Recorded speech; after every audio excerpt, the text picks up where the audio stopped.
So, ni untuk abang. Ni rezeki abang. Banyak ya bang. Betul bang, ni rezeki abang. Saya tak main.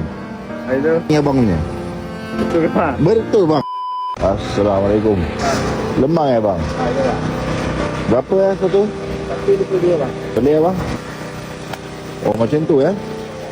Kenapa So ni makan dengan rendang ya bang? boleh tak ah? Memang bisnes abang ke apa? Ada bang. Kadang-kadang lah air raya. Abang memang orang sini ya bang? Ya bang. Oh ni bawa-bawa macam ni ya? Okey. Tak balik raya bang? Ya bang. Kali ni lah. Kali ni ya bang. Itu nama. Tak apa, tu untuk abang. Rezeki abang lebih sikit. Tu untuk abang, sama-sama bang. Nama apa bang? Tangguh tu. Tak apa, tak ada hal. Nama apa? Randy bang. Randy. Nice to meet you, Randy. Bang, saya ada benda nak cakap dengan abang actually. Tapi abang tak boleh tolak ah. Apa tu bang? Abang tak boleh tolak. Ya? Saya ada magic sikit.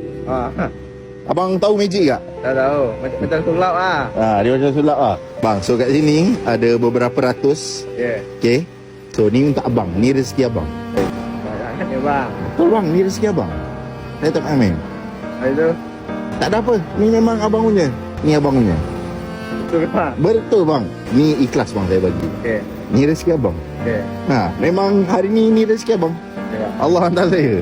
Tu je. Saya nak beli lemang dengan Allah hantar saya untuk bagi abang rezeki. Terima kasih banyak bang. Terima kasih banyak bang. Sama-sama bang. Semoga kita semua dapat manfaat daripada bulan Ramadan insya-Allah. Ya bang? Okey. Assalamualaikum bang. Terima kasih banyak, Elok. bang. Sama-sama bang.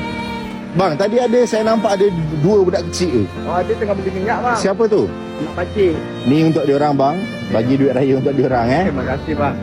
Cakap pun ada orang bagi ataupun abang bagi, ni untuk diorang. Duit raya untuk diorang. Right. Terima kasih banyak bang. Moga Allah selalu memberkati bisnes abang insya-Allah. Right? Okey, terima kasih bang. Salam.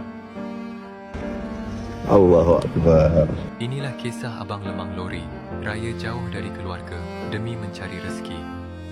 Kadang kita lupa, di sebalik setiap sen yang kita belanja, ada pengorbanan yang kita tak nampak. Dan Rasulullah bersabda, sedekah tidak akan mengurangkan harta. Terima kasih kepada Perwira. Marilah kita terus menyokong agar lebih banyak kisah seperti ini dapat dikongsi. Share video ni kepada kawan-kawan dan keluarga korang. Semoga ia memberi manfaat dan menggalakkan lebih ramai untuk membantu mereka yang memerlukan. Assalamualaikum.